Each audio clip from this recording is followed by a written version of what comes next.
They can take our house. They can force us to use their trash currencies. They can even confiscate them. They can seize our bonds, our shares, even our gold, whether we keep it in a bank safe deposit box or buried in the backyard. But there's one thing they can't take from us: those 24 words we carry in our heads. That's why many politicians hate Bitcoin. And that's why, in my opinion, Bitcoin is truly revolutionary. Hi everyone, I'm Jimmy Invest, and today we're going to look at what's really happening in the markets. What has changed from yesterday to today, what equities are doing, what's happening with Bitcoin and Ethereum, and what the Federal Reserve and the US Treasury might do with interest rates and liquidity.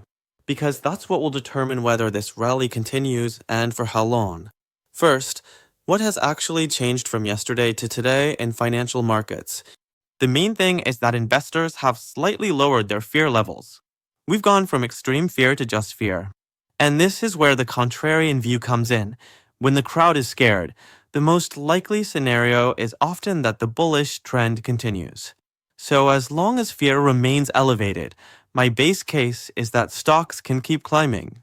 If we look at the high beta ETF, ticker SBHB, it has printed a new all-time high. And the question is, how can you be ultra bearish when a basket of high volatility, high beta stocks is making fresh highs? That doesn't fit the everything is about to collapse narrative.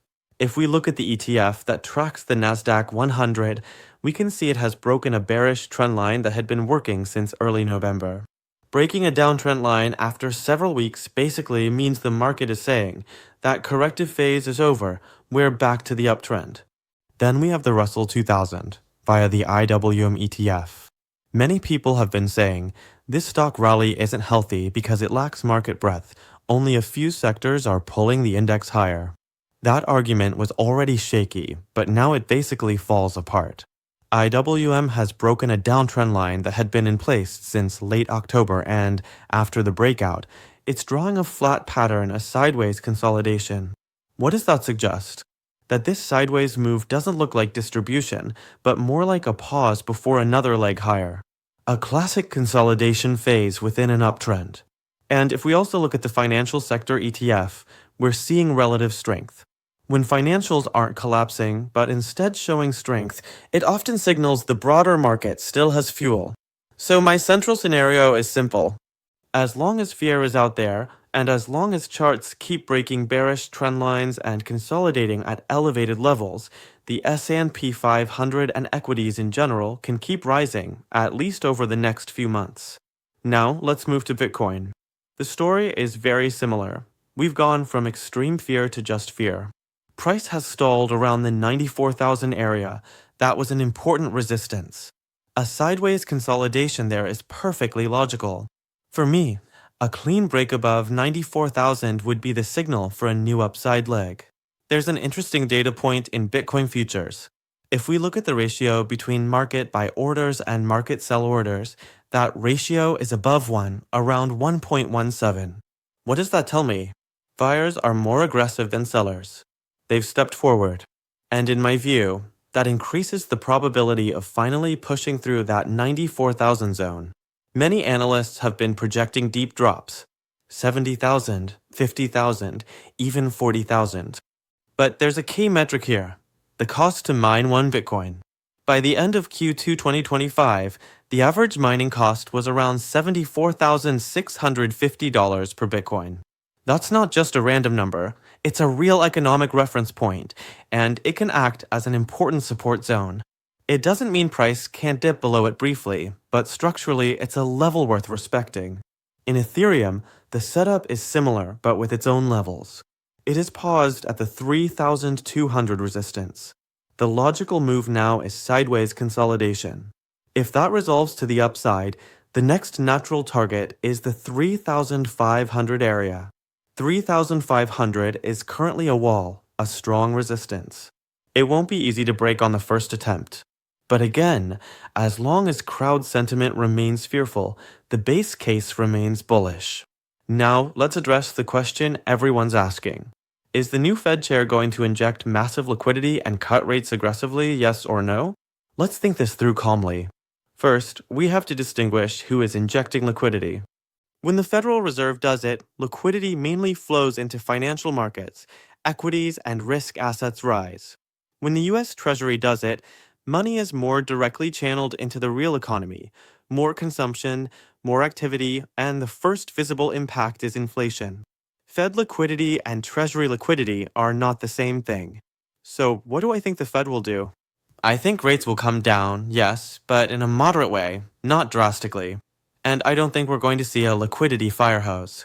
The most likely outcome is that the Fed provides only the minimum liquidity required for the financial system to function normally. Why? Because cutting aggressively while also unleashing massive liquidity would reignite inflation fast. And that's exactly what they want to avoid. Then we have the US Treasury, which holds a large cash balance. Let's say the Treasury has around $900 billion and wants to bring it down to the $800 to $850 billion range. That implies roughly $100 billion of room to spend. There's also talk of a potential dividend or check to citizens. Money would leave the Treasury account, reach households, get spent, and push prices higher. But here's the key. The Treasury can simultaneously issue bills and bonds to drain that liquidity back out of the system. The result: inflation pressure rises due to real economy spending, but the net effect on overall financial system liquidity can be close to neutral if the injection is sterilized with debt issuance. That's why I think the Treasury could be a bigger driver than the Fed in the coming quarters. The Treasury spends, that flows into companies and the real economy, activity and inflation rise, and over time those effects feed into money and bond markets. But if they aim to restrain inflation by limiting net liquidity, my sense is this. Equities can still rise for a while, but as 2026 progresses, the rally could start to slow if liquidity no longer supports it as strongly. We're already seeing hints of this in long-duration bonds. Some market participants are building short positions in long-term bonds because they anticipate inflation could rise again. And honestly, I don't think that view is unreasonable. So here's the summary. As long as fear persists, stocks can keep climbing. We're seeing strength in high beta ETFs, the Nasdaq, small caps, and financials. Bitcoin is consolidating near 94,000, with aggressive buyers in futures and a mining cost around $74,650 as a potential structural support reference. Ethereum is consolidating below 3,200, with 3,500 as the next major target if it breaks higher. The Fed will likely lower rates moderately without a full-blown liquidity flood. The Treasury may spend, which supports inflation, while trying to neutralize liquidity via debt issuance. In this environment, equities may still have room to run, but keep your eyes on liquidity and inflation as we move through 2026. And meanwhile, Bitcoin remains the one asset where, if you do this right, those 24 words in your head represent wealth that can't be confiscated.